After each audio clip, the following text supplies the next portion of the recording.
Bun găsit, dragi prieteni, la lecția de tarot dedicată Arcanei Majore numărul 18, Luna, din Tarotul de Marsilia. Vă reamintesc că prin regula pictorală a arcanelor, ceea ce este în stânga unei cărți reprezintă trecutul, introvertirea și pasivitatea. Ceea ce apare la dreapta unei cărți reprezintă viitorul, extrovertirea, acțiunea. Ceea ce apare în partea de sus a cărții reprezintă spiritualul și divinul. Ceea ce apare în partea de jos a cărții reprezintă concretul, viața materială. Capul unui personaj din tarot reprezintă intelectul, iar corpul personajului reprezintă acțiunea. Dacă este să privim faimoasa lună, este o carte particulară pentru regula picturală, pentru că este o carte pe care nu există niciun personaj uman. Există un chip în lună, dar ideea principală o reprezintă cele trei animale.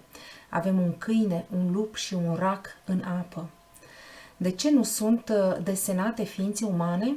Pentru că în marea majoritate a arcanelor de tarot găsim cel puțin o figură care seamănă a unei ființe umane, dar aici nu există. Nu există pentru că luna nu are nimic de a face cu rațiunea. Nu are nimic de a face cu raționalul, cu logica. În codul evului mediu și în epoca renașterii, în reprezentările artistice, animalele simbolizau instinctele și impulsurile. Faptul de a nu fi desenat ființe umane în această carte, ci de a fi desenat doar animale, ne conduce să înțelegem că această carte face referire la emoții, la instincte, la lumea interioară, în afara rațiunii, în afara intelectului și a logicii. Când medităm cu arcana Luna, vom simți lucrurile, vom reacționa în funcție de feeling-ul nostru, conform sentimentelor noastre. Vom reacționa în funcție de instinctele și de reflexele noastre.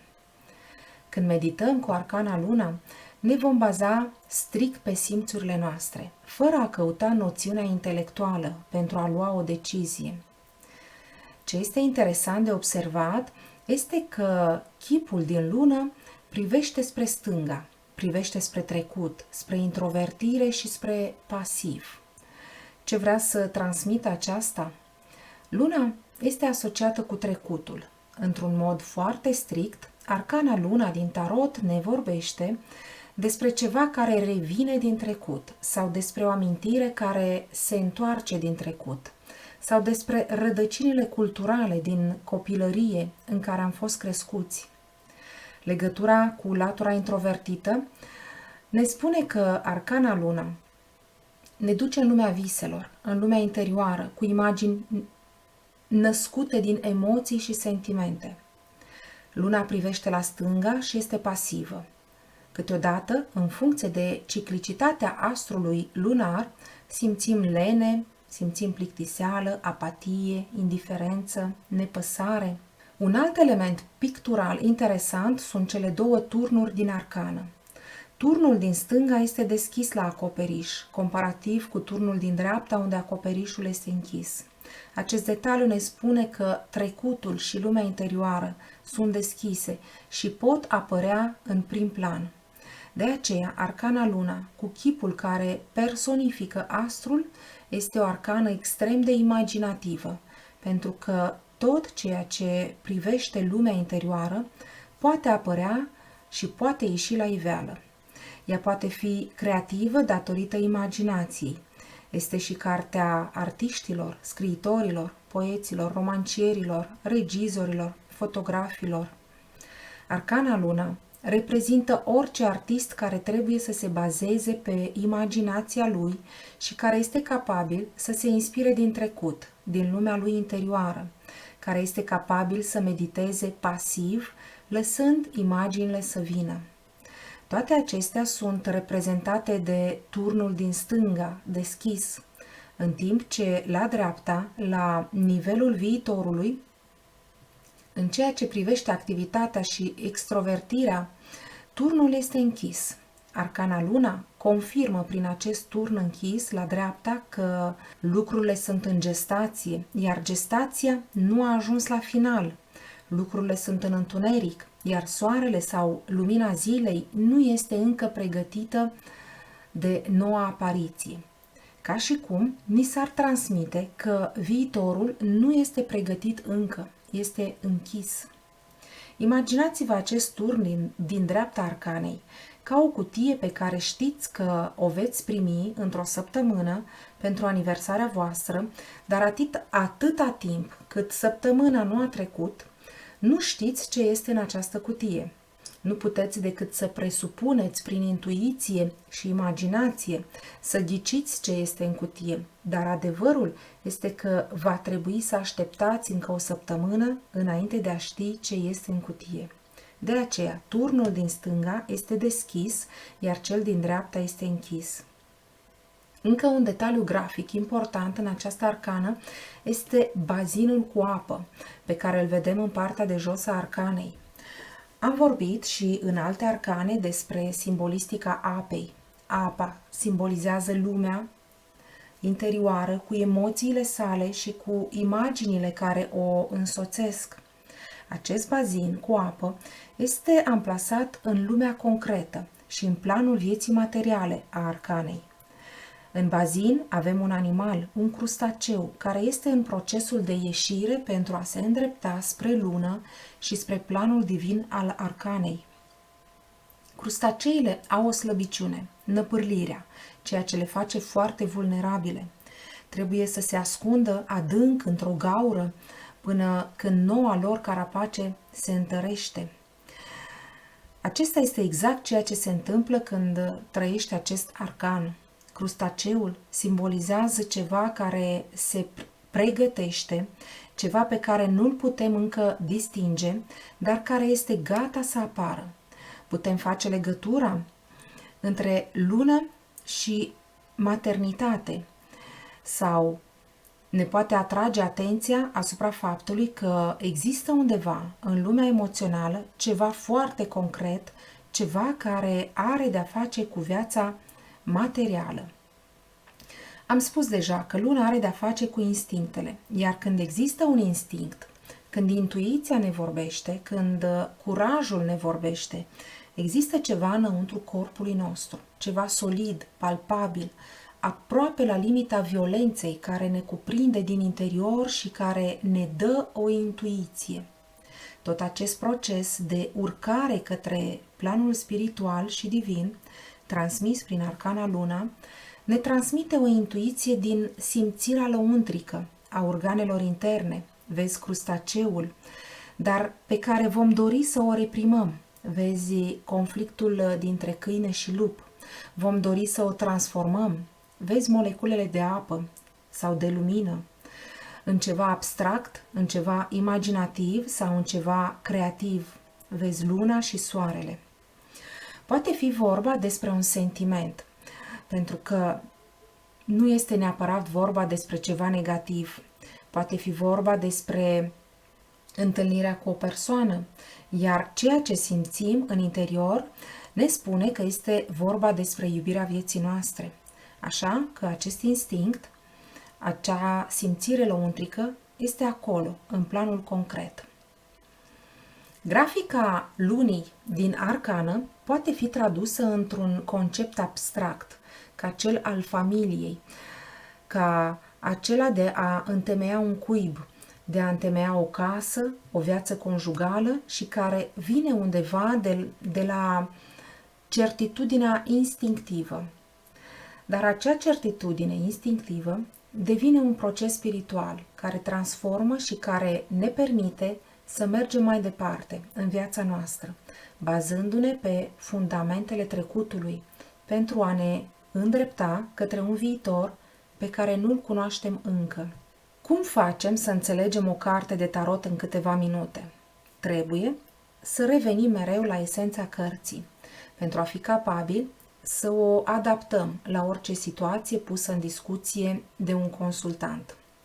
Esența arcanei luna este descrisă în 4 cuvinte cheie: gestație, imaginație, acasă, întuneric. Să le înțelegem pe rând. Luna reprezintă faptul de a fi în gestație sau de a avea ceva care este în gestație. Prima legătură evidentă pe care o putem face cu ideea gestației este pentru o ființă de a fi însărcinată. Luna simbolizează și maternitatea, dar atenție, nu simbolizează copiii ca atare. Aceștia vor fi reprezentați în arcana Soarele, care vine imediat după arcana Luna.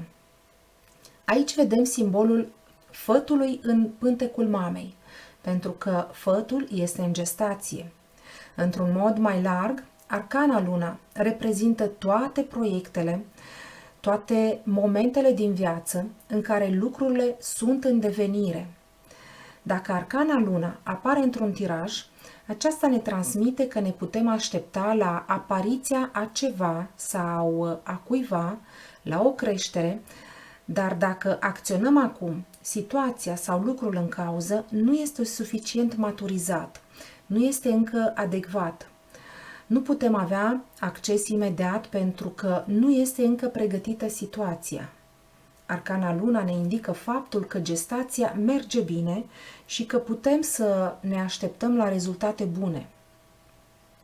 Arcana 18, Luna, precum și arcana 2, Papesa, sunt considerate în tarot arcane oculte sau arcane ezoterice. Bazinul din arcana Luna poate fi văzut precum un bazin în care zânele sau vrăjitoarele își practică magia, albă sau neagră.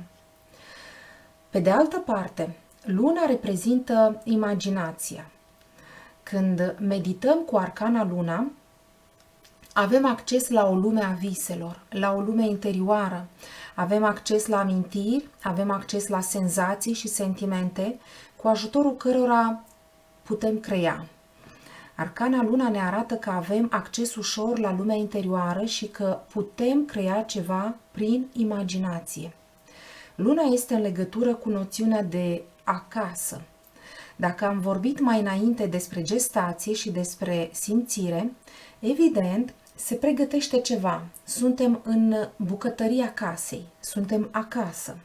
Luna reprezintă faptul de a fi într-un loc de siguranță, într-un loc confortabil, de a fi în viața intimă, în viața conjugală, în rutina zilnică. Toate acestea sunt elemente care sunt în legătură cu arcana Luna. În cele din urmă, astrul lunar, vizibil noaptea, ne duce cu gândul la întuneric, așa că în arcana Luna apare ideea obscurității. Lucrurile sunt în întuneric. Atunci când arcana Luna apare într-un tiraj sau medităm cu arcana, apare senzația, sentimentul de a nu vedea lucrurile clar. Ziua încă nu a răsărit. Atenție! Nu este neapărat un lucru negativ, problematic. Este doar o carte care transmite că lucrurile sunt în devenire și chiar dacă încercăm să vedem clar, este prea devreme, este premeditat. Trebuie să așteptăm până când întunericul va dispărea, până când ziua va răsări. Dacă ne luăm timp și ne folosim de facultățile imaginative și sentimentale, în acel moment întunericul se va ridica și putem vedea clar ceea ce ne așteaptă. Dacă observăm numerologic 18, poate fi asociat cu 1 plus 8, care fac 9 și fac trimitere la arcana 9, Eremitul. Arcana 9 reprezintă finalul gestației. 9 se pregătește să treacă în 10, să iasă din matricea maternă și să se întoarcă spre lumină, iar 10 reprezintă 1 plus 0, care fac 1. Se pregătește pentru un nou ciclu, mult mai luminat. Eremitul caută cu lanterna sa lucrurile din trecut, în detaliu, în timp ce Luna indică unde să căutăm, în profunzimile matriciale. Luna arată locul unde eremitul trebuie să caute. Luna nu se înșală, ea știe să ghideze noapte în obscuritate. Eremitul are o lanternă, dar raza lunii îl ghidează și iluminează locul în care să sape. Ați observat că există legătură între cele 4 cuvinte cheie: gestație, imaginație, acasă, întuneric. Se mai poate face legătura și cu ideea de familie. Toate persoanele care locuiesc împreună cu noi în aceeași casă, membrii familiei apropiate și relativ îndepărtată. Luna reprezintă și trecutul. Odată ce intrăm în lumea noastră interioară, a imaginației și a amintirilor, arcana Luna reprezintă rădăcinile noastre, reprezintă ceea ce ni s-a întâmplat în trecutul nostru. Astrologic vorbind, Luna a fost întotdeauna asociată cu mama cosmică, de aceea este asociată și cu mama care dă viață. Tot din punct de vedere astrologic, Luna a fost asociată cu energia apei. Deci, și în arcana de tarot Luna este asociată cu lichidele, cu sângele, cu alcoolul. Știm bine că Luna guvernează lichidele în corpul uman și pe planeta Pământ. Vezi fluxul și refluxul apelor. Dacă arcana Luna apare într-o etalare inversată sau este interpretată într-un sens negativ, definițiile celor 4 cuvinte cheie rămân aceleași, dar vorbim de o gestație dificilă, problematică, de obstacole care pot apărea în perioada gestației.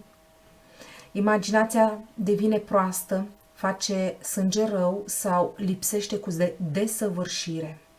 Consultantul poate fi într-o stare de angoasă, de anxietate, pe care și-o imaginează cel mai rău și este necesar să regăsească drumul drept și să înceteze să-și mai imagineze răul.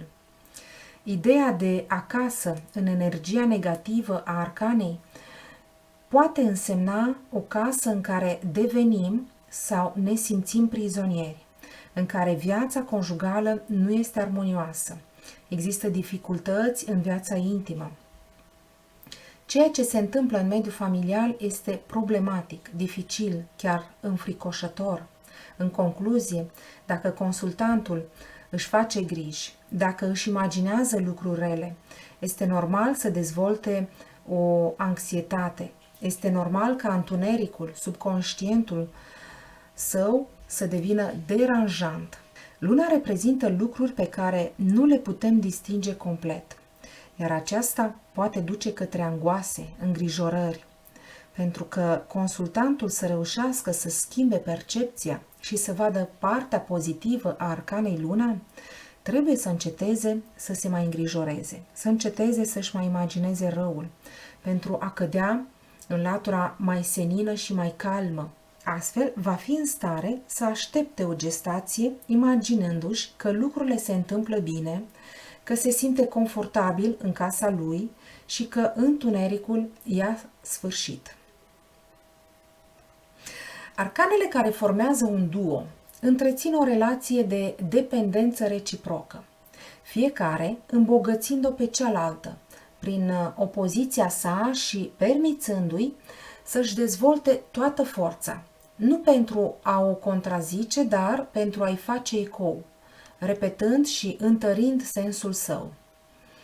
Arcanele din primul ciclu, zecimal, descriu viața conștientă, iar cele din al doilea ciclu, zecimal, descriu viața din subconștient. Ele interacționează și colaborează, trasând drumul lor paralel spre întâlnirile și profunzimile ființei. Fiecare dintre arcane reprezintă umbra și lumina celeilalte, imaginea unității necesară pentru a permite celeilalte să se manifeste. În stadiul 8, perfecțiunea este atinsă, nu este nimic de adăugat, nu este nimic de luat. În arcana Luna, această perfecțiune constă în reducerea cosmică la uman, la trăire în obscuritate, pentru a putea reflecta la lumina infinită a soarelui. Este o perfecțiune pur receptivă, chiar dacă consecința sa este de a acționa sub mișcarea mareilor. Ceea ce justiția primește sunt legile universale, cu misiunea de a le încarna și de a le aplica în măsura umană posibilă. În excelență și perfectibilitate, mai mult decât în perfecționism, justiția fără lună riscă să piardă din vedere dimensiunea sa cosmică, receptivă și de a deveni proactivă, normativă și intolerantă. Luna fără justiție și fără ancorarea ei în realitate se poate pierde în tenebrele în care ea derivă și să devină sinonimă cu melancolia mortală, cu nebunia și cu angoasa. Luna este mereu schimbătoare, în timp ce justiția este imuabilă, neschimbătoare. Cele două combină mutabilitatea și implacabilitatea. Arcana precedentă, 17, steaua, ne deschide accesul la mesaje care vin din cer.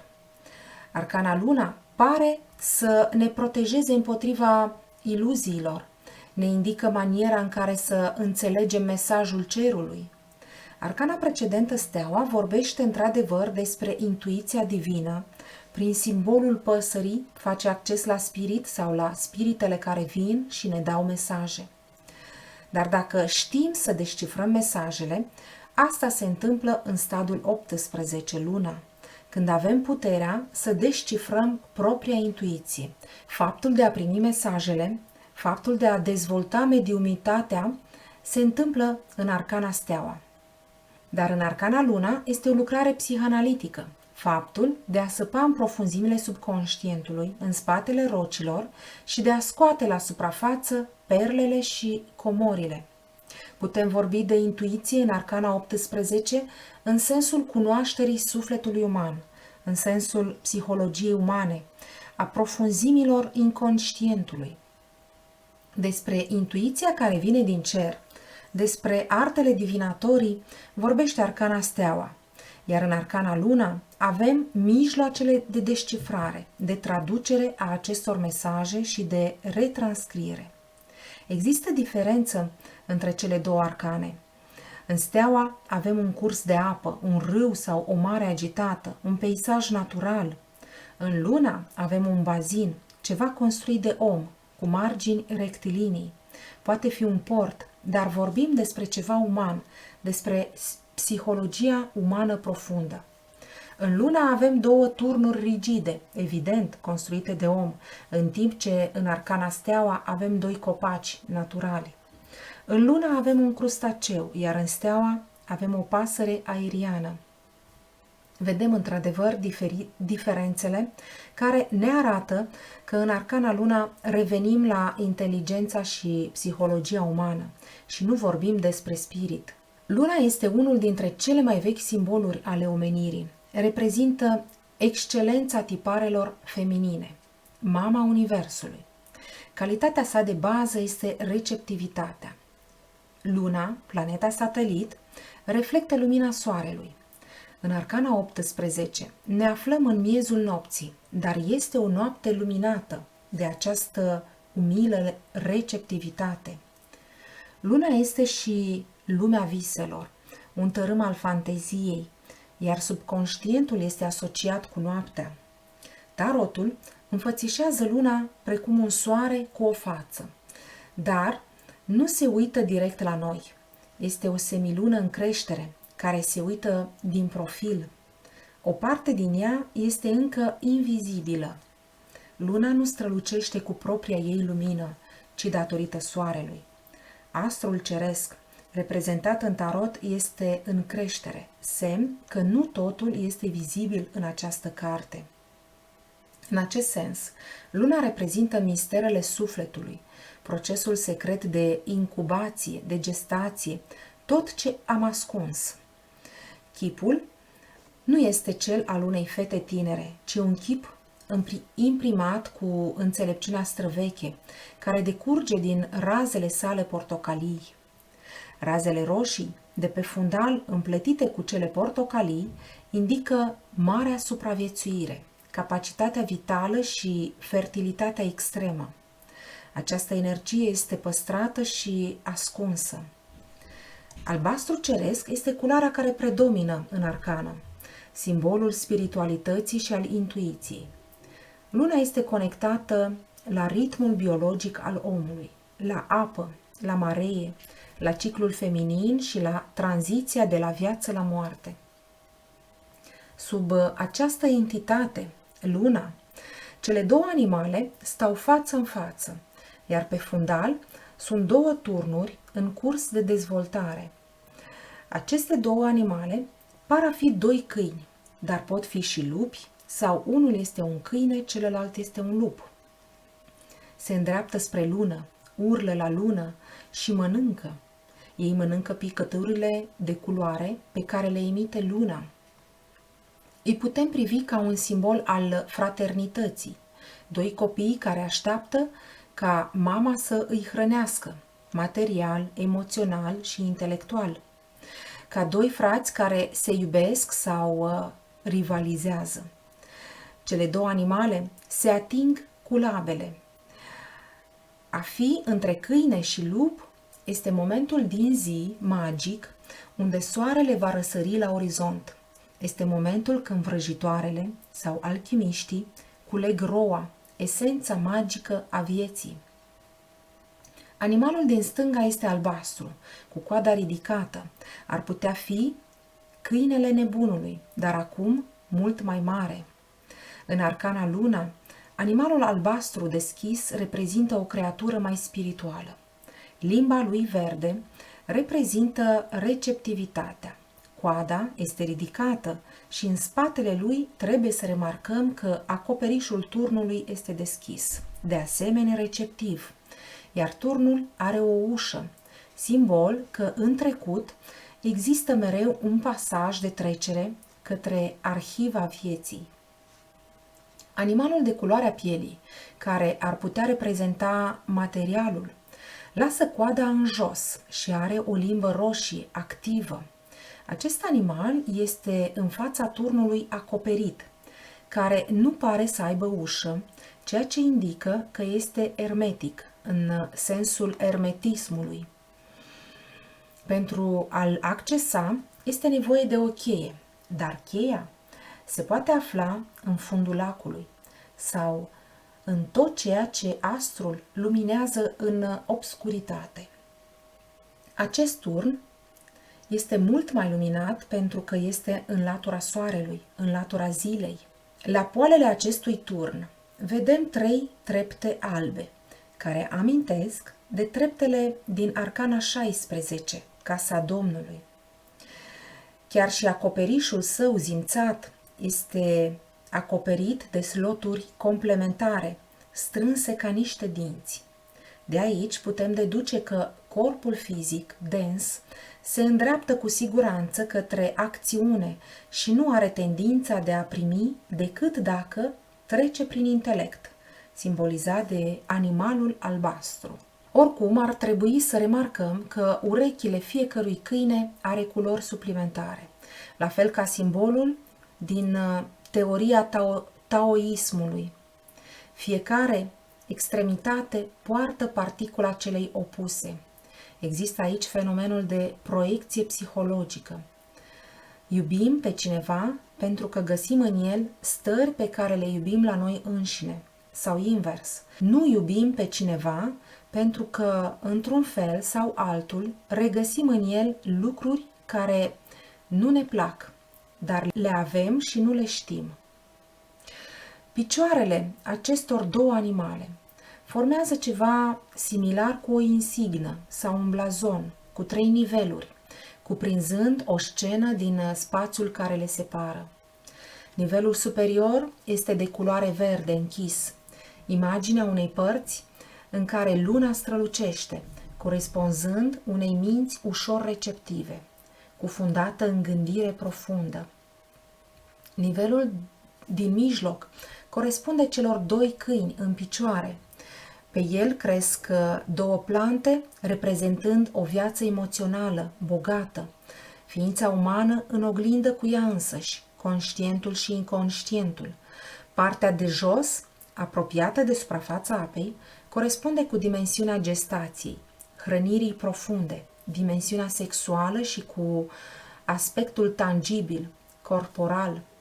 Există 3 picături roșii pe acest nivel, simbolul acțiunii, energiei sexuale, animalice. Este ca și cum blazonul ar explica întreaga arcană, cu cele 3 niveluri. Nivelul superior, cu energia inteligenței spirituale, reprezentat prin astrul soare-lună, nivelul din mijloc, cu energia umană, conștientă și inconștientă, câinele și lupul, nivelul inferior, cu forțele profunde, telurice, ancestrale, care sunt mereu prezente, clocotind în interiorul lacului, crustaceul și rocile. Cei 2 câini fac referire la constelațiile câinelui mic și câinelui mare. Ei apar lângă țărm. Amândoi urmăresc calea lunii, calea lactee. Lătratul sfidează luna, care se mișcă pe orbita ei. Câinii sunt reprezentanții ordinii cosmice, ai inconștientului. Un câine de pe arcana luna amintește de fârcolacul din luna plină, precum și de mitul lui Artemis.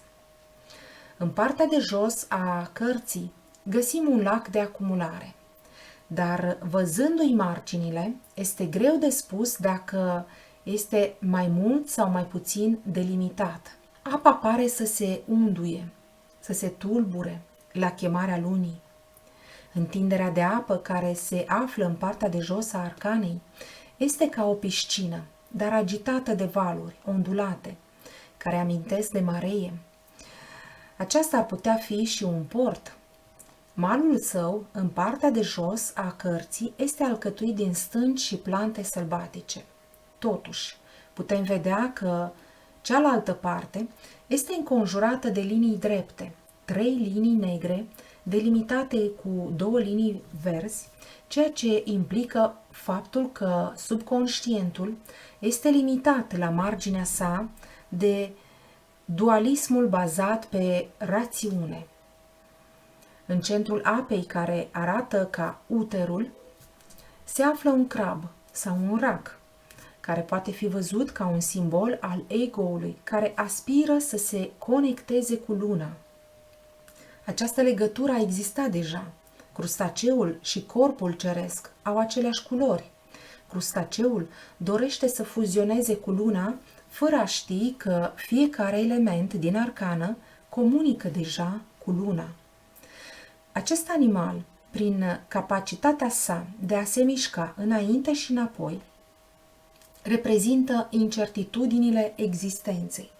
Putem vedea crustaceul scufundându-se în cea mai adâncă apă, devorând greutatea trecutului. Vezi rocile din fundul lacului sau invers, înotând la suprafața apei. În ambele cazuri, suntem încurajați să stabilim o legătură cu intuiția. Toți avem această comoară ascunsă. Crustaceul poate fi o langustă din clasa crustaceilor. Langusta este un animal capabil să treacă de la suprafața apei la 800 de metri în profunzime. Deci, este un animal capabil să se scufunde în întunericul și frigul apelor. 800 de metri este într-adevăr o profunzime. Simbolul crustaceului vorbește despre energii traumatizante, inconștiente, de complexe, care pot veni din profunzimile matriarhale. El devorează greutatea trecutului. Astfel, justiția va cântări tot dosarul în planul conștient, iar luna va cântări toate cauzele profunde, inconștiente, toate lucrurile care sunt în afara voinței. Profunzimile inconștientului sunt reprezentate în adâncul lacului cu roci și rădăcini profunde. Chiar dacă în decursul timpului ne debarasăm de roci, în drumul nostru inițiatic, rădăcinile rămân mereu aceleași. Ne debarasăm de greutăți, de tumori crescătoare, prin simbolul racului care strivește rocile în cleștii săi și mănâncă algele, dar rădăcinile rămân aceleași. De acestea nu ne putem debarasa. Vezi stânca roșie-verde la stânga cărții jos, care simbolizează acțiunea vieții în planul fizic. Putem vedea de asemenea că racul poartă în clești 2 bile drept ofrande. Egoul are ceva de oferit ca ofrandă în munca sa spirituală. În domeniul mai ezoteric, pe de altă parte, cele două perle din cleștii racului se referă la seducția materiei. În bazin, în dreapta crustaceului, vedem un fel de pește, stilizat, format din ondulațiile apei. Astfel, în funcție de modul în care privim arcana, ea poate reprezenta comunicarea cu intuiția profundă sau, contrar, poate reprezenta singurătatea și separarea. Ne putem imagina că acest crustaceu a ieșit să fure bilele albastre pe care le ține în cleștii săi, că cei doi câini sunt pe cale să se lupte, că toate aceste animale sunt decuplate de la frumusețea lunii și de la forța sa spirituală. Picăturile pot reprezenta capacitatea sa receptivă, dar într-un sens negativ, o absorpție nesănătoasă de energie. Arcana se referă atunci la haosul mental, la nebunie. Dacă numărăm liniile din cartușul cu denumirea arcanei, descoperim 10 linii la stânga și alte 12 la dreapta. 10 trimite la arcana roata destinului, în care avem de asemenea 3 animale. Dar în timp ce în roata destinului animalele nu au găsit forța care le pune în mișcare, aici putem spune că racul și câinii sunt mișcați de forța magnetică a lunii. 12 trimite la arcana spânzuratul. El este strâns legat de arcana luna, deoarece reprezintă o oprire, o gestație spirituală, o stare de receptivitate. Dar în arcana luna, starea de receptivitate este universală. Pe sol, picăturile roșii și albastre sunt în proces de ridicare, de evaporare către astru. Această circulație este o expresie a schimbului de energie între pământ și lună. Spânzuratul, în poziția sa, privește direct la lună. Luna implică în general lumea mamei universale, referindu-se la toate aspectele subconștientului, intuiției și misterelor creaturilor. Prin urmare, putem direcționa interpretarea în relația consultantului cu mama sa sau în conceptul de feminitate a acestora. Pentru femei, acest card poate fi un semn de conștientizare profundă. Pentru bărbați, este o sugestie de a cultiva calități feminine tradiționale, cum ar fi sensibilitatea, intuiția și altele asemenea. Luna este un bun augur pentru cei care doresc să se dedice poeziei, artei, interpretării tarotului, științelor oculte, antrenamentului bazat pe înțelegerea psihologică. Vezi 5 linii la dreapta cartușului care fac trimitere la arcana papa, care ne vorbește despre cunoaștere, dezvoltare științifică, dezvoltare psihologică și ocultă. În aceeași măsură, luna are un ecou de frici întunecate, coșmaruri și tot felul de anxietăți legate de necunoscut, uneori de necontrolat. Arcana luna poate reprezenta o vagă anxietate, dar poate reprezenta și o călătorie prin marea emoțiilor.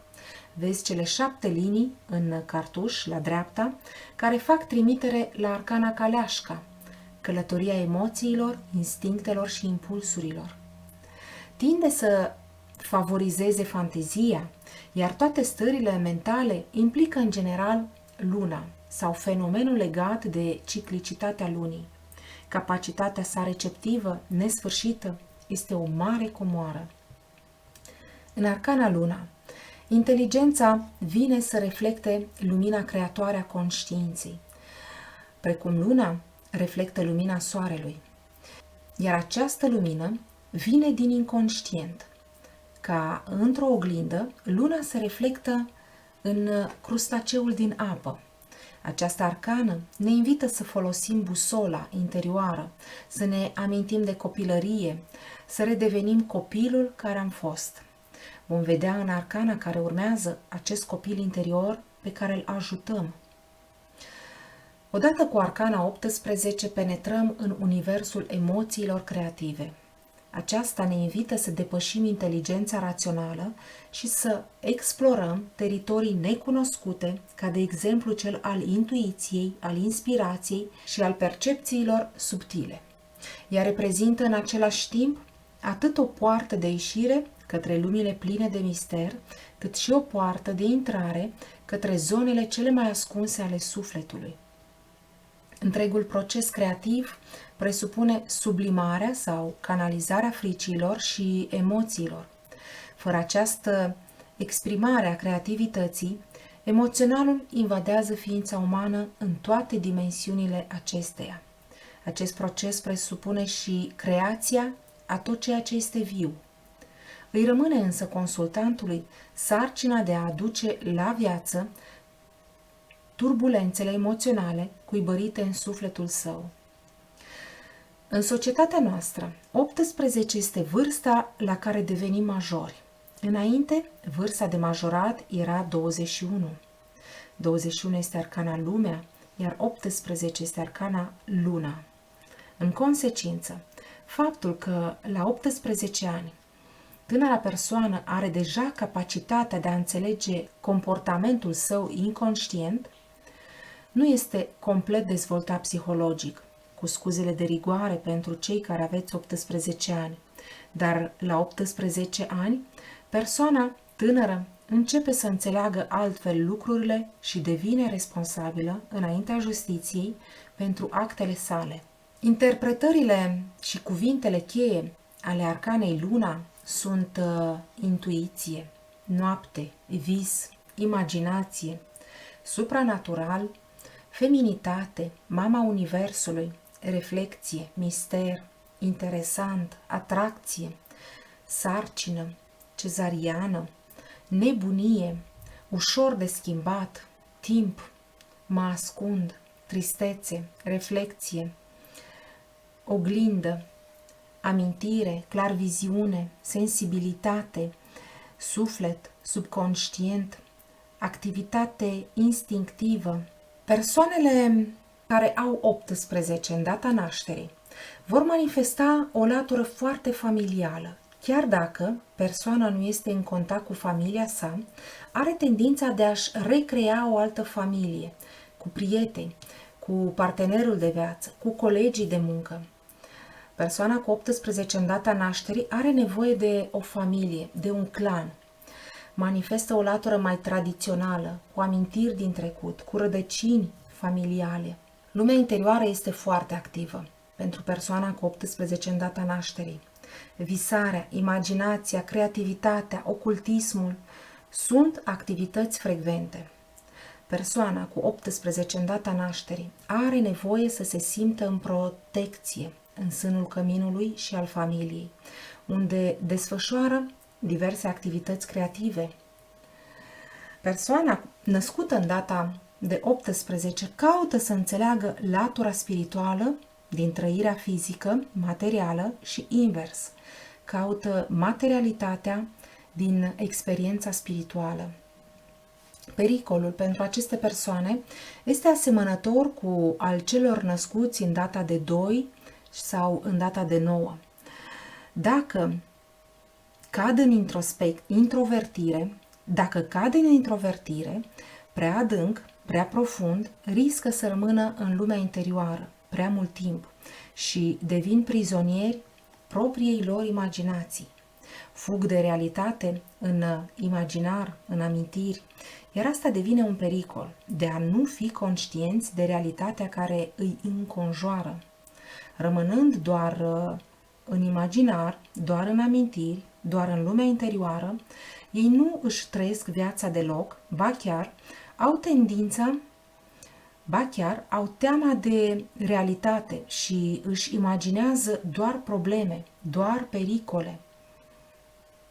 Persoana cu 18 în data nașterii, dacă cade în latura introvertită, poate deveni hipocondriacă. Nu este într-adevăr bolnavă, dar are teama de a manifesta o anumită boală. Sau, datorită acestei temeri, corpul său dezvoltă o boală, datorită gândirii problematice, aceasta va ajunge și se va concretiza în realitatea persoanei cu 18 în data nașterii. Arcana 18, Luna, vorbește despre forțele subconștientului.